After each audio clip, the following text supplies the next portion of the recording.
এই গানটা নিয়ে যে আমাদের যে জাতীয় সঙ্গীত আছে, আপনারা জানেন যে রবীন্দ্রনাথের লেখা এই গানটি বাংলাদেশের জন্মেরও আরো বহু আগে তিনি লিখেছেন।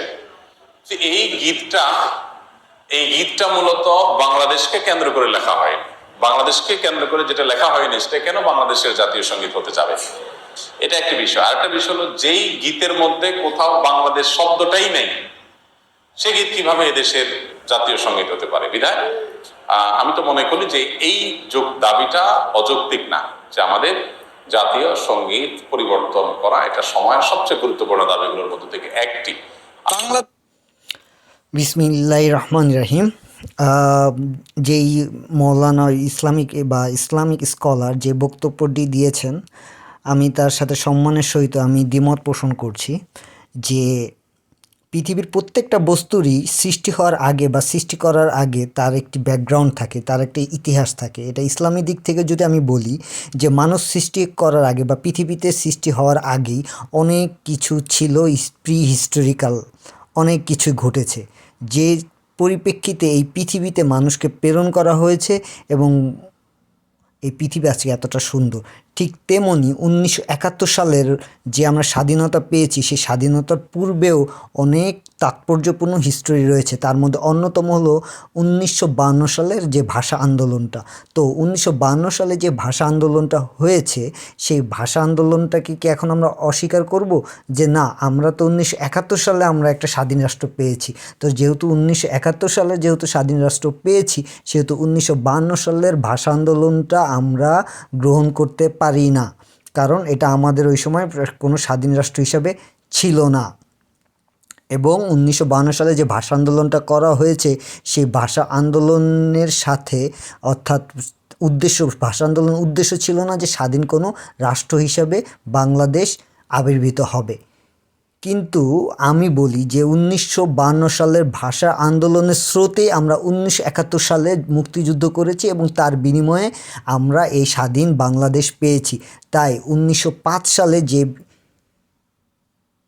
গানটি রচিত হয়েছে সেইটার পরবর্তীতে 1971-এর সময় সেটা যে স্বাধীন বাংলাদেশের যে জাতীয় সঙ্গীত হয়েছে, সেটা তার একটি প্রি হিস্টোরি।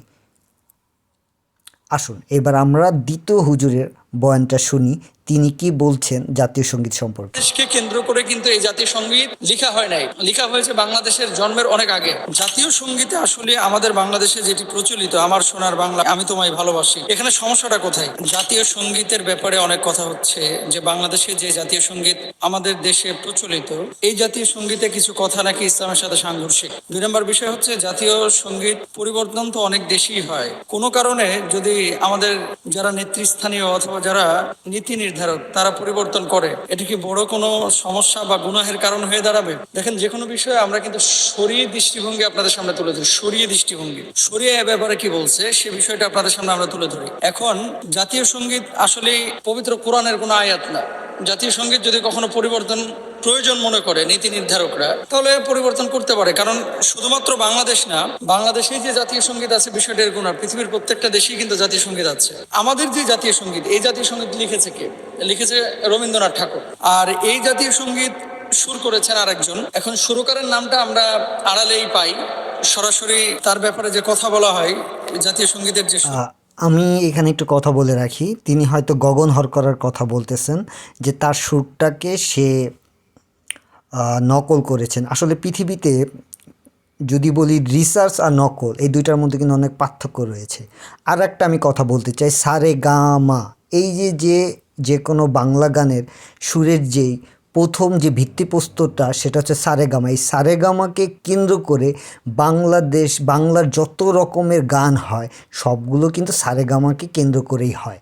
তো এখন গগন হরকারা একটা সুর দিয়েছেন, তো সুরটাকে সে রিসার্চ করে সেই রিসার্চ জিনিসটা নিয়ে সে গানটি, আমাদের জাতীয় সঙ্গীত গানটি, রবীন্দ্রনাথ ঠাকুর সেই গানটি একটি পরিপূর্ণতা দিয়েছেন। তো এইখানে কারো গান চুরি করা হয় না, এইখানের সেই গানটার উপর রিসার্চ করে তিনি এই গানটা তৈরি করা হয়েছে। অবশ্যই হুজুরের এই জিনিসটা অবশ্যই ধারণা আছে যে কোনো জিনিস রিসার্চ করে তার ব্যক্তিগতভাবে কোনো জিনিস প্রকাশ করা আর একটা জিনিসের পুরোপুরি হুবহু নকল করা আর রিসার্চ করা কিন্তু এক জিনিস নয়। সুরকারের ব্যাপারে আমরা অনেকেই কিন্তু জানি না যে আসলে এটা কে কে শুরু করেছিলেন। তো জাতীয় সঙ্গীত বাংলাদেশে পরিবর্তনের কথা আসতেছে কেন? 1905 সালে যখন জাতীয় সঙ্গীত লেখা হয় তখন তো বাংলাদেশের জন্ম হয় নাই। এই যে বঙ্গভঙ্গ, পূর্ব বাংলা, পশ্চিম বাংলা, বাংলার মধ্যে কিন্তু আসামও আছে, বাংলার মধ্যে ত্রিপুরা আছে, বাংলার মধ্যে এই বাংলাদেশ আছে, বাংলার মধ্যে আপনার মুর্শিদাবাদ আছে। তো ভারতের কিছু অঞ্চল, বাংলাদেশের কিছু অঞ্চল তখন তো একসাথে ছিল। তো 1905 সালে যে জাতীয় সঙ্গীতটি বাংলাদেশের জাতীয় সঙ্গীত হিসাবে হয়নি, এটার উত্তর আমি একবার দিয়েছি। তারপর আমি আরেকবার একটু রিপিট করি। সেটা হলো যে 1905 সালের যে প্রেক্ষাপট ছিল সেখানে গানটা রচিত হয়েছে, কিন্তু 1971 সালে আপামর জনগণ সবাই মিলে এই সঙ্গীতটাকে জাতীয় সঙ্গীত হিসাবে বিবেচনা করে এটাকেই তারা সিলেক্ট করেছেন। তাই এটা 1971 সালে জাতীয় সঙ্গীত হিসাবে রয়েছেন। এখন প্রি হিস্ট্রি বলেন বা এর শানে নজরুল বলেন, এইটা আপনারা খুঁজলেই উইকিপিডিয়ায় গেলে আপনারা শানে নজরুল পাবেন। কোনো জিনিসই একেবারে এক লাফে হয়ে যায় না, সেটা দিনের সাথে বছরের সাথে একটু একটু একটু করে আগিয়ে একসময় পরিপূর্ণতা লাভ করে। সালে জাতীয় সঙ্গীত লেখা হয়েছিল। এখন জাতীয় সঙ্গীত যিনি সুর করেছিলেন তার ব্যাপারে বলা হয় বাউল গায়ক গগন হরকার। এই গগন হরকারার গান হচ্ছে আমি কোথায় পাবো তারে থেকেই এই গানের সুর ও সঙ্গীত উদ্ভূত। আপনাদেরকে যে বিষয়টি বলতে যাচ্ছি, জাতীয় সঙ্গীতে আসলে আমাদের বাংলাদেশে যেটি প্রচলিত আমার সোনার বাংলা, আমি তোমায় ভালোবাসি, এখানে সমস্যাটা কোথায়? দেখেন, আলেম ওলামারা পরিবর্তন করার দায়িত্ব হচ্ছে নীতি নির্ধারকদের। আলেম ওলামারা কোনো জায়গায় যদি অসংলগ্ন কোনো কিছু দেখে তাহলে সেটাকে ধরিয়ে দেয়, কারেকশন করে দেয়। চিরদিন তোমার আকাশ তোমার বাতাস আমার প্রাণে বাজায় বাঁশি। এখানে জাতীয় সঙ্গীতের একটা লাইন এরকম যে চিরদিন তোমার আকাশ তোমার বাতাস আমার প্রাণে বাজায় বাঁশি। তোমার আকাশ তোমার বাতাস, তো এটা তোমার আকাশ দিয়ে মিন যদি করা হয় যে দেশের আকাশের মালিক আপনার সেই দেশ আকাশের মালিক, তাহলে এটা তো আসলে শরিয়ার সাথে সংঘর্ষ বেঁধে যায়। 2 নম্বর হচ্ছে ওমা ফাগুনে তোরা। এইখানে আমি আরেকটা কথা বলি যে ম্যাটাফোর। তো ম্যাটাফোর মানে কি এটা আপনারা সকলেই জানেন। ম্যাটাফোর হচ্ছে রূপক অর্থে। এখানে দেশকে মা হিসাবে রূপক অর্থে বলা হয়েছে। যদি এটা পরিবর্তন করতে হয় তাহলে আপনারা কেন মাতৃভূমি বলেন, কেন পিতৃভূমি বলেন, কেন মাতৃনিবাস বলেন, কেন পিতৃনিবাস বলেন? এটাও তো রূপক অর্থে বলা হয়, কারণ কোনো নিবাস কিন্তু মায়ের থাকে। আপনার মার নামে কওলা করা না, আপনার বাপের নামে কওলা করা না। এটা হলো রূপক অর্থে বলা হয়, কারণ আমরা মা বাবার কাছে যেমন লালিত পালিত হই, ঠিক তেমনি একটা দেশে আমরা লালিত। পৃথিবীতে কোনো মানুষের কোনো কিছু নাই, আমার মারও কিন্তু কোনো কিছু নাই, কিন্তু আমি বলি আমার মার কাছে লালিত পালিত হয়েছি, কারণ মা কিন্তু লালিত পালিত করে না, লালিত পালিত করে রব্বিল আলামিন, আল্লাহ আকবার। তিনি আল্লাহ আমাদের লালন করেন, আল্লাহ আমাদের পালন করে। কিন্তু আমরা রূপক অর্থে বলি যে মার কাছে আমি লালিত পালিত হয়েছি। আবার এটা বলি যে আমাদের বাংলাদেশে আবহাওয়াটা ভালো না, ইটালির আবহাওয়াটা ভালো না, সুইজারল্যান্ডে শীত বেশি। তাহলে এই সুইজারল্যান্ডে যে বরফ আছে সেই বরফটা কি সুইজারল্যান্ডে না আল্লাহর? তারপর আমরা কি বলি মেরু অঞ্চলে অনেক বরফ, তো মেরু অঞ্চলটা কি মেরুর না আল্লাহর? সেই অঞ্চলটা হচ্ছে আল্লাহ পাকের। তো এইসব ফাউল উদ্ভট টাইপের যুক্তি আসলে যদি আপনি কোনো হুজুররা তো যখন ওয়াচ করে তখন তারা একমাত্র ওয়াচ করে, কিন্তু তাদের এগেনিস্টে তো তাদের সরাসরি প্রশ্ন করার মতো মাইকিংয়ে তারা কোনো অ্যালাউ করে না। শুধু হুজুররা না, পৃথিবীতে যারা উপরে চেয়ারে বসে তারা কোনো দিন, এটা হুজুরাও যদি উপরে মেম্বারে বসে তারাও কোনো কিছু প্রশ্নের উত্তর দিবে না, এবং নেতারাও যদি উপরে চেয়ারে বসে তারা কোনো প্রশ্নের উত্তর দিতে চায় না। আমের বনে ঘ্রাণে পাগল করা, আমের বনে ঘ্রাণে পাগল করা কোনো সমস্যা নাই, কিন্তু ও মা মা বলে সম্বোধন করা। হিন্দুরা অনেক সময় বিভিন্ন পূজা করে, এই পূজার মধ্যে মূর্তিগুলোকে অনেকেই মা বলে সম্বোধন করে। এই জায়গাটা একটু সমস্যা আছে। মা তোর মুখের বাণী আমার কানে লাগে সুধার মতো, মরি হায় হায় রে, এই যে এখানে মা বলে সম্বোধন করা হয়েছে। এই উত্তরটা কিন্তু আমি একটু আগে দিয়েছি যে মাতৃভূমি, জন্মভূমি, পিতৃভূমি। বাংলাদেশের আবহাওয়া ভালো না। বাংলাদেশ হলো একটি কি নদীমাতৃক দেশ। বাংলাদেশে অনেক রকমের, বাংলাদেশে কি আছে? বাংলাদেশে আছে হলো সুন্দরবন। তাহলে কি বাংলাদেশটা হলো কি আল্লাহ, যে আল্লাহর কাছে সুন্দরবন না? বাংলাদেশে সুন্দরবনটা অবস্থিত। আমরা রূপক অর্থে বাংলাদেশটাকে মা বলতেছি, এবং সেই অর্থেই আমরা বলতেছি যে বাংলাদেশের সুন্দরবন, বাংলাদেশে মাটি, বাংলাদেশের ঘাঁটি, বাংলাদেশের আকাশ। আর বাংলাদেশকে যদি আমরা মেটাফর অর্থে মা বলি, তাহলে মায়ের মাটি, মায়ের ঘাঁটি, মায়ের সুন্দরবন, মায়ের সুজলা সুফলা শস্য শ্যামলা, মায়ের সব কিছু তখন আমরা মা দিয়ে বলি, জাস্ট মেটাফরটা ইউজ করি, আর কিছুই না। সবচেয়ে বড় যে সমস্যাটা, যদি এগুলোকে আপনি বলেন যে না, পংক্তির মধ্যে মা বলে কোনো মূর্তিকে ইন্ডিকেট করা হয় নাই, তাহলে শেষে যে অংশটা আছে যে ও মা তোর চরণেতে দিলাম এই মাথা পেতে, দেগো তোর পায়ের ধুলা, সে যে আমার মাথার মালিক, ও মা গরিবের ধন যা আছে তাই দিব চরণ তলে। দেখেন, চরণ তলে মায়ের। আচ্ছা, এইখানে আমি আপনাদেরকে একটা বলি যে এটা হুজুর একদম সবচেয়ে একটা, যদি আমি বলি যে সে এই কথাটা তিনি অবশ্যই সত্য কথা বলছেন, তো আসুন আমি আপনাদেরকে সরাসরি নিয়ে যাই আমাদের সোনার বাংলা গানটিতে।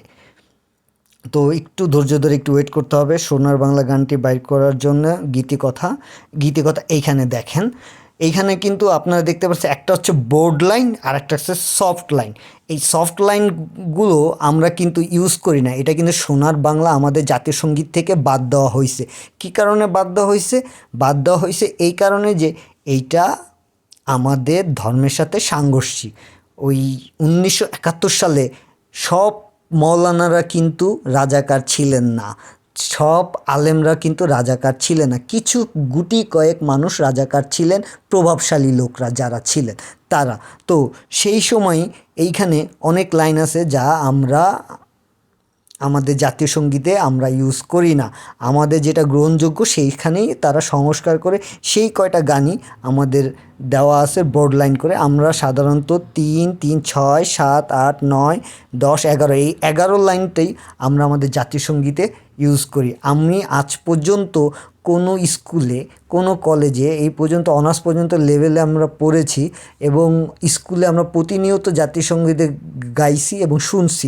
কোনো সময় তোমার এই খেলাঘরে শিশুকাল কাটিলে রে, তোমার ধুলোমুটি আঙ্গিমাখি ধন্য জীবন মানি, এইসব কোনো কথা আমরা বলি না, আমাদের মধ্যে কোনোদিনও মুখস্থ ছিল না। নয়ন জলে ভাসি এই পর্যন্ত আমরা মুখস্থ করতাম এবং এই পর্যন্তই আমাদের জাতীয় সঙ্গীতটি গাওয়া হইতো। তো আপনি যে কথাগুলো বলেন সেই কথাগুলো আসলেই ভিত্তিহীন, আসলেই অপ্রয়োজনীয় কথা বলেন। এখন আপনি অনেক বিজ্ঞ মানুষ, অনেক বড় লেভেলের মানুষ, হয়তো বা আপনার কথায় মানুষ কান দিবে, কিন্তু আমার মতো ছোট্ট একটা মানুষ যদি আপনার কথায় যদি রিপিট করতে পারি, তাহলে যারা একটু জ্ঞানী মানুষ তারা অনেক বেশি রিপিট করতে পারবে। তো আশা রাখি আপনার এইটা ধাপে টিকবে না। আসুন আমরা বাকি আরেকজনেরটা শুনি, দেখি কি বলেন। চরণ তলে ও মা তোর চরণেতে দিলেম এই মাথা পেতে, তো মায়ের চরণ তলে মাথা পেতে দেয় কারা? মুসলমানরা। মুসলমান তো মাথা পাতে শুধুমাত্র মাথা পাতে, আপনার আমি সেটাই বুঝাচ্ছি, দেখাচ্ছি। দেখেন, মাথা পাতে সেটা হচ্ছিল অনেক নিচে, এগুলো কিন্তু আগেই বাদ দেওয়া হয়েছে। যেমন ও মা তোর চরণ তলে দিলাম এই মাথা পেতে, দেগো তোর পায়ের ধুলা, সে যে আমার মাথার মানিক হবে। এটা তো আমি উচ্চারণই করতে পারতেছি না, পড়তেও পারতেছি না, কারণ এই জীবনে আমি কখনো এই সোনার বাংলা গানটি এই কয়টা লাইন কোনো দিনও স্কুল লেভেলে থাকতে পড়িও নাই, শুনিও নাই এবং আমি গাইও নাই। তো এখানে পুরো যে সোনার বাংলা যে গানটা আছে সেইখান থেকে অনেক কিছু লাইন বাদ দেওয়া হয়েছে। এই কারণে বাদ দেওয়া হয়েছে যে আমাদের ধর্মের, ইসলাম ধর্মের সাথে সাংঘর্ষিক। সেই সময় আলেমরা এটা বুঝেই এই কয়টা লাইনই আমাদের স্কুলে এবং গাওয়া হয়। কিন্তু সোনার বাংলা গানটা যখন আপনি সার্চ দিবেন, তখন সোনার বাংলা হিসাবে যত পুরো গানটা যেটা হয় আসলে ন্যাশনাল সং হিসাবে সবগুলো লাইন ধরা হয় না এবং আমরা গাইও না। তো আজকে এখানে অনেকগুলো হুজুরের ভিডিও আছে, তারা প্রায় সেম একই রকম কথা বলছে, একই রকম ভাষায় তাদের কথাগুলো ছিল। কেউ একটু আরও বেশি জোর দিয়ে বলছে এবং কেউ ব্যঙ্গ করে বলছে। হ্যাঁ, যে তার মধ্যে তো আমি আর অত দূর আজকে যাচ্ছি না, আজকে এতটুকুই থাকতেছি। যদি আমার কথাগুলো যদি ভিত্তিহীন মনে হয় অবশ্যই আমাকে জানাবেন, কারণ আমি ক্ষুদ্র জ্ঞানে ক্ষুদ্র জ্ঞান বলতে হচ্ছিল যে ক্ষুদ্র জ্ঞানটা যদিও থাকে, সেটা যদি পিওর থাকে, আমার মনে হয় আমি এইটুক জ্ঞান এই ব্যাপারে অন্তত পিওর আছি যে আমার সোনার বাংলা আমাদের জাতীয় সঙ্গীত হিসাবে স্ট্যান্ডার্ড একটা, আমার মনে গাঁথে, আমার মন থেকে বের হয়। আল্লাহকে সাক্ষী রেখে বলছি, সত্যি এটা মনে অনেক উতলা ধরে, আমার ধরে, আমি বিশ্বাস করি আমাদের বাংলাদেশের মানুষের সবারই ধরে। এখন কথা হচ্ছে হলো যে কতটা সাংঘর্ষিক সেইটা নিয়ে হচ্ছিল কথা। তো যতটুকু সাংঘর্ষিক ততটুকু কিন্তু আগে থেকেই বাতিল করা আছে এবং অঘোষিতভাবে সেগুলো আমরা গাইও না। এবং কোনো স্কুলে আমার লাইফে যে 10টা বছর আমি আমার প্রাইমারি এবং সেকেন্ডারি কাটাইছি, সেই প্রাইমারি এবং সেকেন্ডারি লাইফে আমি অত দূর পর্যন্ত গাইও নাই, আমাদের গাওয়ার প্রয়োজনও পড়ে নাই এবং কেউ গায়ও নাই, আমি শুনিও নাই। তো আজকে এতটুকু পর্যন্ত, সবাই ভালো থাকবেন, আল্লাহ হাফেজ।